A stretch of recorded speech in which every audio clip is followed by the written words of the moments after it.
Okay, there is February's Loot Crate. Let's take a look. It's quite a big one. Some kind of Hulk box. 3D Hulk comic standee. Let's have a look at that.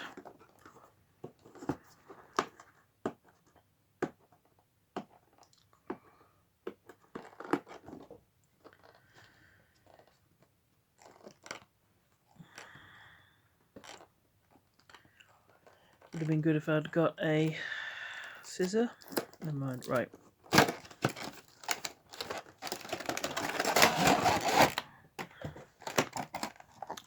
That's quite nice, like a bookend.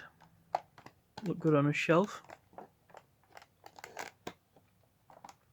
The Incredible Hulk. The basically Jekyll and Hyde. Battle Angel Alita pen. Quite nice detail on it there. Battle Angel Alita's flopped though, hasn't it, apparently? Omega Supreme. What's that? Some kind of card game. Right, what's this? Quite heavy. Quite exciting. What is it? I predict it will be a glass of some kind, or a mug. Ceramic or glass. Let's take a look. Yeah, it's glass. This is Loot Crate the 10. No, it's a Naruto glass. I've never really watched Naruto. It was quite a nice glass with the blue. It's quite a nice blue glass.